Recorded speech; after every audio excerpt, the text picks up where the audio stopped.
anniversary na.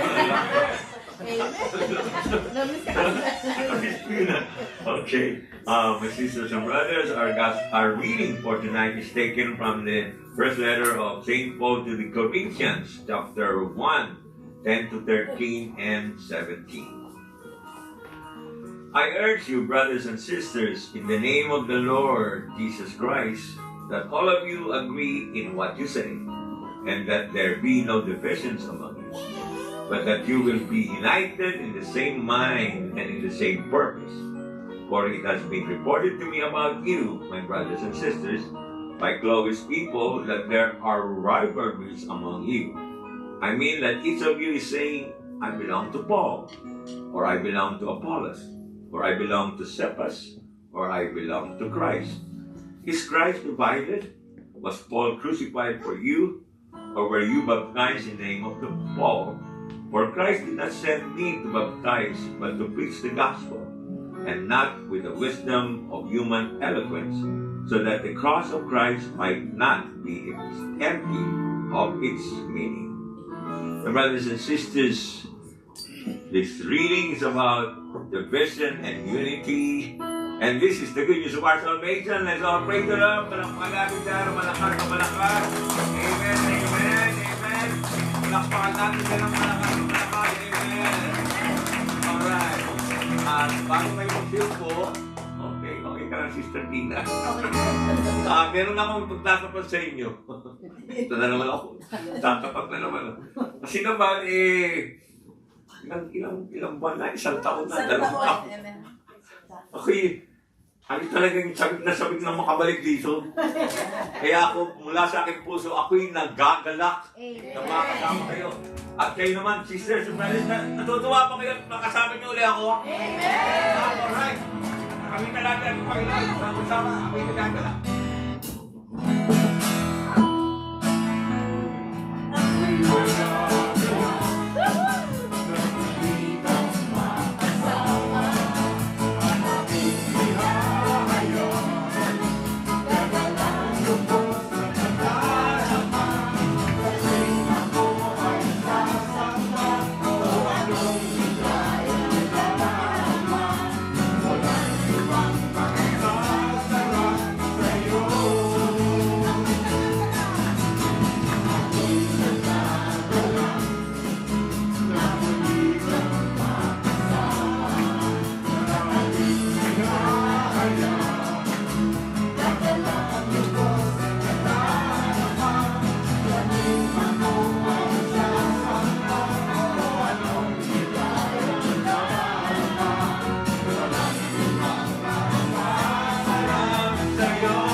Masaya kayo.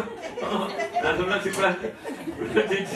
JP talaga naman. Sobrang saya, no? Okay. So, alright. Okay, yung binasa nating our reading for tonight, like I said, talks about division and unity. At the letter of St. Paul to the Corinthians, we can say that he is writing to everyone in the church of Corinth, but he is also speaking to us. Okay? So, many of you might have experienced some of the negative effect of separation, unity, disunity, and quarrel or fighting in our groups or everywhere we go, in our family. And sabi nga nila, it can be related to life sa New York, no? Anyone have been to New York before? Kaya talagang magulo doon. Maraming mga crimes, maraming mga greed and mga sexual immorality. At sabi nga nila, hindi malalayo sa Las Vegas yun. Lahat ng mga vices, huwag kayong matatawa, kundi sa Los Angeles din, dito sa LA area. Tayo, we experience some of these tribes and disabilities and this all that. Kaya nga, tayo lahat, we have to be aware na what's happening in our world, at talagang this is a fallen world. And St. Paul is, after he created the Church of Corinth, he started monitoring everything. Gaya ng ginagawa siguro ni Sister May, nang monitor tayo lahat, yung mga chapters and cell groups. At saka, pag nagkaroon ng mga reports, that, like what St. Paul was saying, that it was reported to him that the Corinthians are living a different life that he expected them to be. Even though he's been teaching them, at lagi namang talaga namang he always teach them for, actually he taught the Corinthians, the house of Corinth for about 18 years. Imagine that. Ito sa Alhambra, ilang years na ba tayo? Pero sa ito lang, marami na rin, no? Kaya tayo lahat, we should kind of be reminded of what we're doing. At saka yung hindi pa nakaka-experience ng mga ditong mga abnormalities na nangyayari sa atin, this is somehow an opening eye for you that you can prevent this to happen. Kasi nga, ang hindi magandang mangyari sa ating samahan ay magkaroon ng awayan, magkaroon ng hindi pagkakaisa, paghihiwala-hiwalay, and then maraming pang masamaan loob, maraming mga inggitan, something like that. So, right now, St. Paul was telling the Corinthians about three things. Unang-una is, letter A stands for agree. He wanted all the Corinthians to agree in what they say. Kailangan, tayo rin, kailangan magkakaayos-ayos tayo ng ating mga sinasabi na we agree, and sometimes we also agree to disagree, pero yung pag we disagree with another, we have to resolve it in a nice way. Okay? So, agree to be saying the same thing. A good example is one of the causes of division and separation is what you call the individual preferences and priorities. Ang hirap nun, ano? Kasi tayo lang, we have different emotions, different characters and all that. Pero ito, somehow, it was related by Paul that it's one of the Corinthians was saying, I belong to Paul. All right? Some say, I belong to Apollos. I belong to Cephas, who is Peter, and I belong to Christ. Okay? In the first one, I belong to Paul. Parang walang sinasabi na tayo mga dito sa Alhambra, I belong to Brother Gary. or I follow Marcos. I belong to Apollos Anonas or somehow. Kilala niyo ba si Apollo? Apollos is in Acts 18. Sinasabi doon na St. Paul brought him in. He's a very eloquent speaker, good looking, and he has a lot of insights and has a lot of biblical or liturgical and scriptural knowledge. And everybody liked him so much. Kaya nga yung Apollo, ang pili doon, Anonas na rin. Pero ito, yun nga sinasabi niya, you have your preferences. It's okay to admire all the speakers, the disciples, and the same way that when they speak to you, ang halaga doon is you are being inspired that all the words that he's saying is coming from the Lord. From our Lord Jesus Christ. Hindi lang yun, kundi sasabihin mo nga, gusto ko si Brother Gary pag attend ako ng prayer meeting basta si Brother Gary doon. Kasi naman, ang ganda lalaki na, ang ganda pa ng boses, mga kanta, at saka ang ganda ng mga words, mga wisdom, ano? Wala akong bari na yun. Buo na lang. Tapos sabi naman niya, si Brother Marcos talaga, ano ba? Oh, batang-bata yan. Pero pagdating ka na, si Brother Edgar, maraming pinakakanta yun eh. Nabobore na ako na sa mga sinasabi yun. At saka kung ano ang sinasabi, hindi naman marunong English yun eh. Do you understand what I'm saying? It's hard to, somehow good example. But all of us must know that you can admire each one. Also, the choir talaga, di ba? Yung mga choir, if you like the choir, the singing of Sister Anna, saka hindi lang yun eh. Napasin ko nga, isa sa mga namiss ko eh, pag i-MC ni Sister Nancy, nahanap yung booth, hindi ko na makakita. Kahit hindi, mula pa sa umpisa, from the MC, from the prayer, tayo lahat talaga mararamdaman mo yung opening prayer ni Sister Bridge. Mararamdaman mo, espiritu ng Diyos talaga is working na. At saka, hindi naman necessarily na when you admire somebody na dinudjust na yun, ina-idolize niya. Yun ang hindi maganda. You agree to say things, good things, but you don't have to idolize. No? But the main thing is, you admire them because they have spiritual maturity or they performing their mission, and at the same time, you know that the ability that they have come from the Lord. Laging nanggagaling sa ating Panginoon. Kaya somehow if you hear me saying that, if I share with you that I've been praying over Sister Cynthia and she was healed, no? And I claim it that I was the one who healed her? No. Yeah? It's only through the power and the grace of God na magkakaroon ng healing. Yun nga, yung sarili ko lang, hindi ko mahili. Paano pa rin ba? Anyway, yeah, that's the thing, brothers and sisters. You agree to saying good things and the preferences have to be aligned with our Lord. And secondly, sisters and brothers, is, sinabi dito na, there be no divisions among you. Wow. As much as possible talaga, hindi natin maiwasan, I've been in the ministry for about 26 years na. And I've seen some, yung very first time that I've seen some divisions is first chapter na was Covina. And then later on, nagkaroon ng Walnut. No? Tapos, yung Eagle Rock, nagkaroon ng Alhambra. It works both ways, And then, Las Vegas. Talaga nagkaroon ng mga issues ng gano'n. Ngayon, meron ng LPG ng Las Vegas. Yung nag-span. But the result is always for the better of the community. Yan ang mahalaga. Kasi kung pag nagkaroon ng hiwalayan, sigalot o conflict, nagkaroon ng mga talagang matinding awayan, yun ang hindi maganda. Pero napansin ko dito sa Alhambra, laging nagmamahalan ng mga sister sa bahay dito. At saka magamit nagdadala ng pagkain.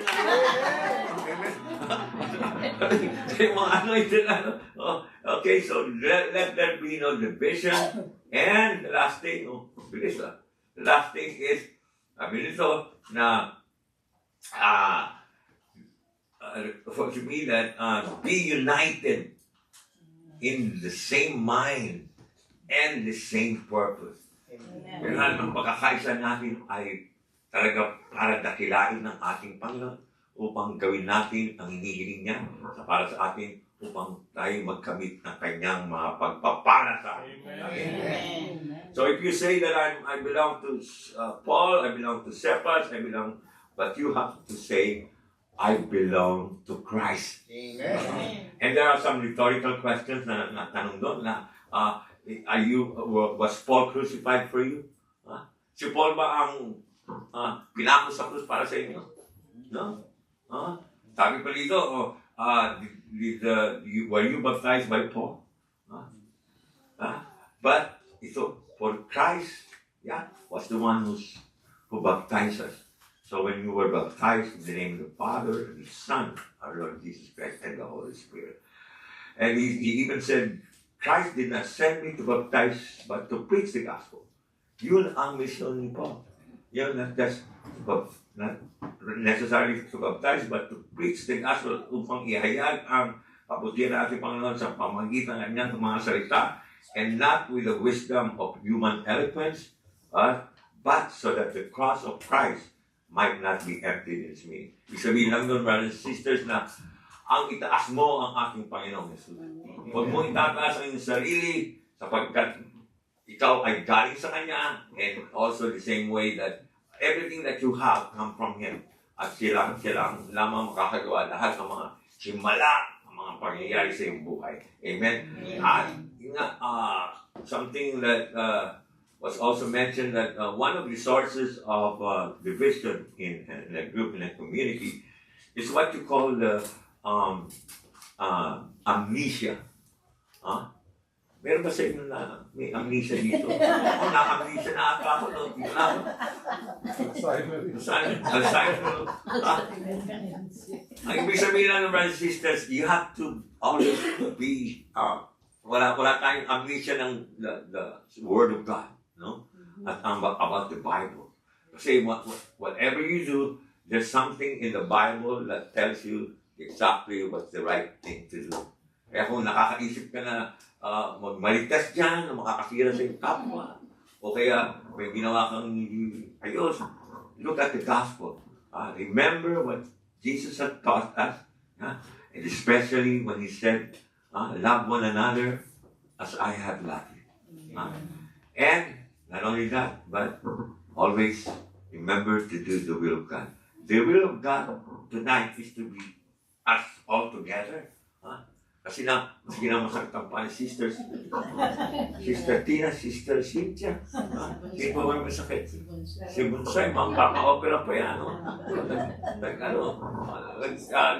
They compliment, yung magninang pareho lang.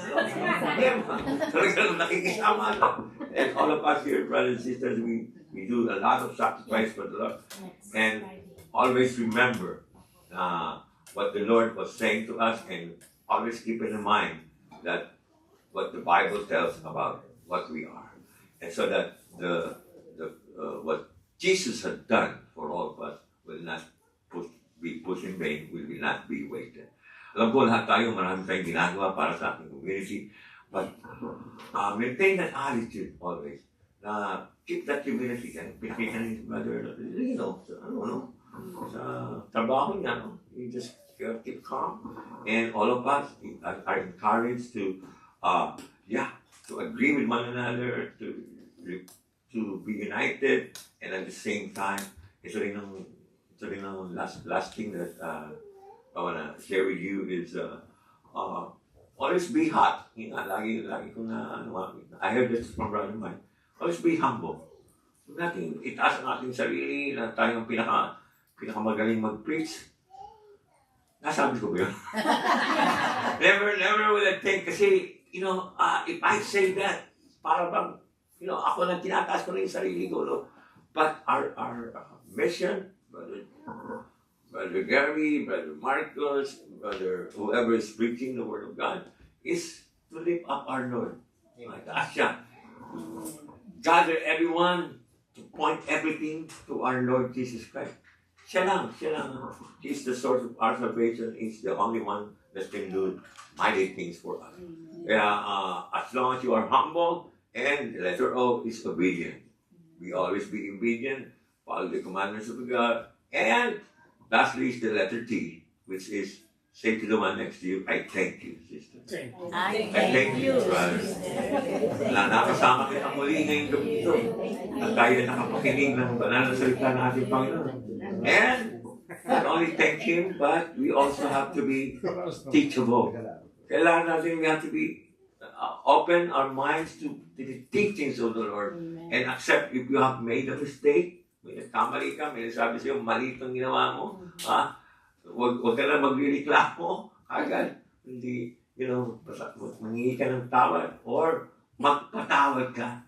Be thankful, teachable heart. And lastly, sister, be trustworthy. Kailangan tayo maging katiwa-tiwala.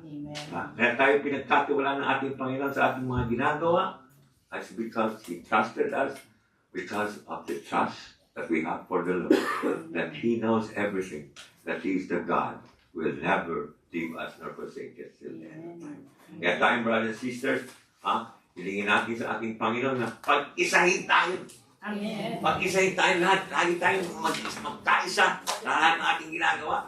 At ito ang paraan ng ating Panginoon upang tayo ay lumago maging tunay na manggagawa ng ating Panginoon.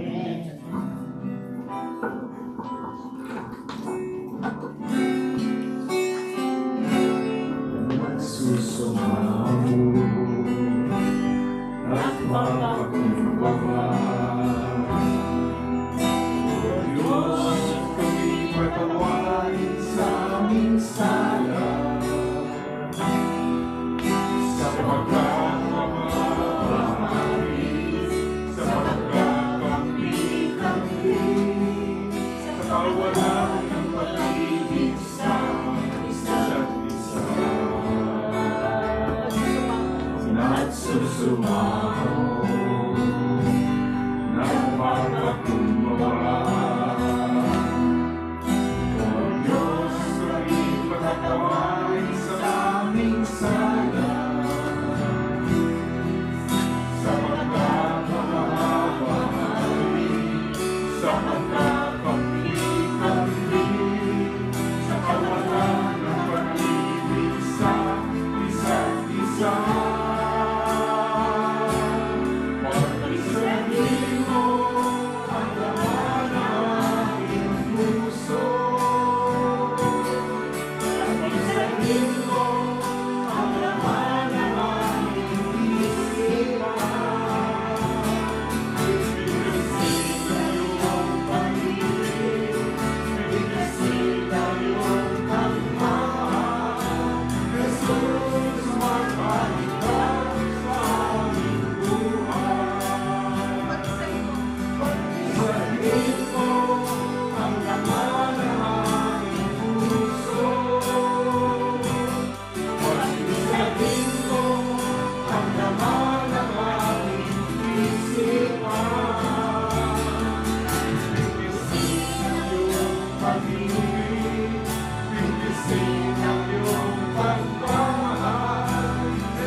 Kala niyo tapos na, no? Yun ang introduction mo pala. On 1 Corinthians chapter 3, sinasabi doon na Paul planted the seed and Apollos watered the seed, but God made it grow. Amen. Kaya pakatandaan natin, brothers and sisters, everything that we do are only preparation for what we should receive, and it's only God will make us grow, each one of us. That's why we continue to have unity in our hearts, continue to have unity in what we do, and continue in all our purpose and our mind. Sapagkat tayong lahat ay iisang katawan. We are the body of Christ, and we are iisang katawan. Amen. Okay. Thank you, Lord. At let's bow down our heads for the final prayer, Lord God. We're so thankful once again that you have spoken to all of us, that you show us the way that we could remain united, that there will be no more conflicts, there will be no more strifes, there will be no more quarreling, there will be no separation, there will be no more division. Ang pagkakapot-takot na amin ay maiiwasan namin sa pamamagitan ng pagkikinig ng mga banal na salita at sa aming pagsunod sa inyong mga tinatagubilin sa amin. Kaya naman po kaming nagpapasalamat, Lord God, dahil hindi ka naman kami iniwanan ng aming Panginoon. And likewise, Lord God, tinatas po namin ang aming mga prayer requests. Father God, once again, we ask for your promise that when we ask, we shall receive. When we shall seek, we shall find. When we knock at the door of your heart, as we lift up all these requests, Lord God, alam namin na ngayon na, tinanggap na namin ang kasagutan sa pangalan ni Jesus. At the same time, Lord God, tinatas din po namin ang maliit na halaga, a small amount that you can use in this ministry. As once again, you have promised that when you give, you shall receive it back in full measure, shaken together and overflowing. Ang lahat ng ating binigay sa ating Panginoon, ito ay oras, kakalihan, o kayamanan. Ibabalik niya ito ng tapos siksiklikli, umaapaw na pagpapala, and we claim right now. Tinanggap na namin ito na nagkagaling sa inyo ng aming Panginoon. And so we thank you, Lord, with this ministry, the El Shaddai PWXI Prayer Partners Fellowship International. With our servant leader, Brother Mike Sibelarde, continue to give them good health, bring back his speech, Lord God. Continue to serve you more, Sister May Harper. Continue to give her also good health as we administer the El Shaddai chapters at USA, Canada, and Europe. We lift up you all, the coordinators, especially Sister Tina here in the South Brazil group, at ang lahat ng mga council, ng mga core group.